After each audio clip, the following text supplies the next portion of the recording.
Welcome! You've made it to day 10 on a therapeutic moment. I'm Steph Patterson, a marriage and family therapist, and I hope by now some of these coping skills that you've been learning from me are starting to become useful to you. Remember to use that rating scale so you can see which ones are most effective for you so that you can customize things as needed. Today we're going to be talking about posture.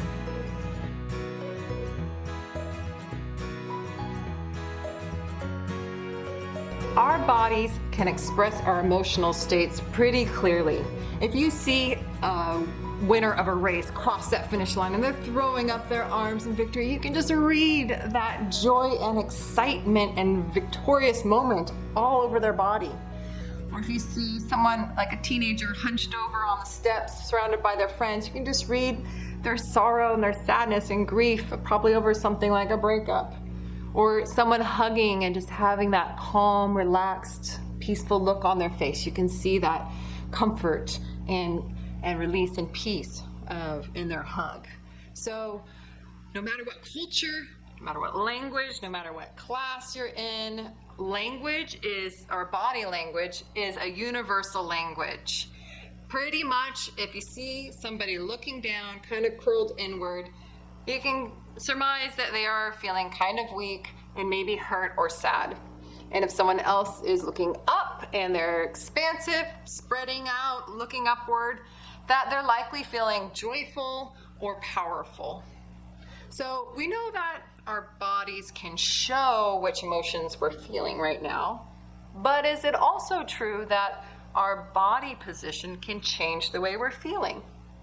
Well, they've done some research around this, and what they found is kind of interesting, that a stooped body position actually leads to taking longer to recover from a negative mood. So if you're in a bad mood and you're stooped over, it's going to take you longer to get out of that. It also increases your moodiness and your negative thoughts compared to when you have like a neutral or a more kind of controlled position. Research shows that when you're in a stooped body position, you're less likely to recover from a negative mood. It's going to take you longer to get out of that. You're also more likely to think negative thoughts and to be moody compared to people who are more straight or more controlled postures that they're holding. Some other research has showed that having that slumped, stooped, turned inward, maybe legs crossed type of position makes you look back on your life in a more negative way. So you'll recall more negative memories. So imagine if you're sitting that way, thinking negatively that life's been kind of crummy for you, then you're more likely to be depressed in the present and then more likely to act more depressed in the future. So it kind of creates this negative feedback loop. As opposed when you have a more upright, powerful, looking up, taking up more space position, you're more likely to recall positive memories. So if you're looking back on that exact same life, thinking, hey, life's been good to me, you're more likely to feel happy and content and upbeat in the present, and then you're more likely to act that way in the future and to perceive life in the future that way. It's very interesting, isn't it? We can control the way we feel through our posture. So Amy Cuddy has a pretty interesting YouTube talk. If you haven't seen it yet, you can check it out in the link below, called Power Poses. And what she shares with us is that it actually changes your hormones, that it increases your testosterone to use these power poses. Power poses are ones where you're expansive, you might be standing, you're stretching out your limbs, your posture's up, and you're looking slightly up. And not only does it increase the testosterone, and I'll have you know that a lack of testosterone often has kind of a depressive symptoms to it, but it also decreases your cortisol. And cortisol is a stress hormone that goes all throughout your body when you're stressed out, and it kind of works like poison into all of your systems. So you don't want a lot of cortisol in your system. So decreasing it is a great idea. It also affects your posture and energy. So if you hold these positions, you'll feel more positive and energetic.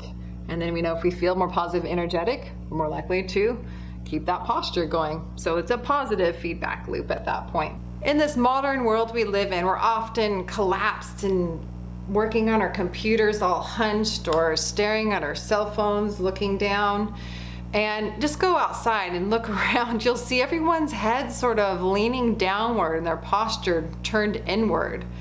And there's an increase in depression too in these modern times. And it kind of makes me wonder, does it have a little bit to do with the postures that we are holding on to and with our use of technology? So we know that having your hormones and your neurochemistry off is pretty miserable. It leads to lots of mental illnesses, and a lot of those depressive symptoms we've been talking about today can be caused by neurochemistry or hormone imbalance. But the cool thing is, unless you have a chronic disorder, something else creating that, if it's just kind of a normal life ups and downs, it only takes about 2 minutes to change that neurochemistry. Pretty cool, huh? Let's do an experiment. I'll show you how. Okay. First, you're going to be sitting. And if you can't sit because you don't have anywhere to sit right now, well then that's fine, stand. But go into that collapsed inward position. Cross your arms, fold your legs, turn inward, and just hold that for 20 seconds, okay? Ready? We're going to just hold that and notice. Notice your thoughts and feelings. Okay, hold it and go.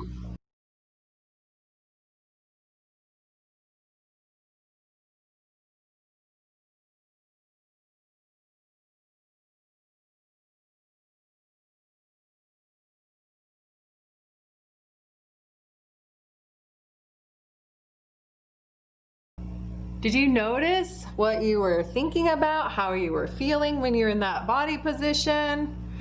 Now let's do the opposite, kind of counteract it, make it a little better. Now hold a power position. So that could mean that your arms are out, your head is up, maybe your arms are on your hips, your legs are spread a little apart. If you're standing, standing's even better. So standing with your legs apart and just holding a lot of energy in your limbs. Ready? Let's hold that for 20 seconds and notice our thoughts and feelings, see what happens. Set, go.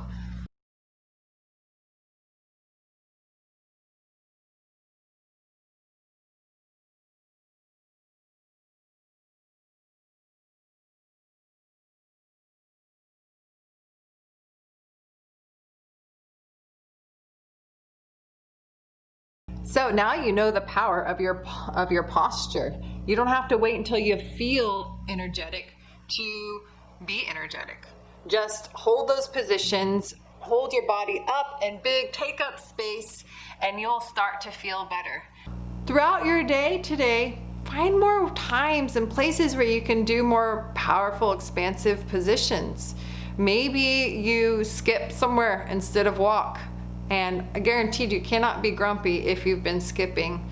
But if that feels a little bit silly, fair enough. I have some other recommendations for you. You can put pictures of your family members or friends above your computer when you're working so that every now and then you'll look up, maybe some inspirational quotes, something that's interesting for you to look up and read and take a break with. Or when you are reading on your phone, take a break from it and look up. Remind yourself to kind of counterbalance that hunching. Or if you're reading for a while, maybe hold it up so you can have that upper position while you're reading. Integrating power poses into your morning routine is a great way to use this. Get up out of bed and just stretch and just reach your arms out real high, or stand in a really powerful pose, and it'll set your mood differently for the rest of the day. So when you're going upstairs, instead of taking the elevator, yes, the stairs if you're able to, but instead of just kind of slumping and going up all sluggish up the stairs, try to hold kind of a power pose as you motor your way up those stairs, so that by the time you get to the next floor, you'll be feeling and thinking differently.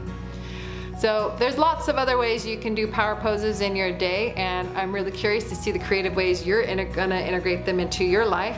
You can share with me below what you did and how it had an effect on you, and subscribe so that you can know when new videos are coming out, so that we can keep getting emotionally resilient together. All right, take care and half a day, Guam.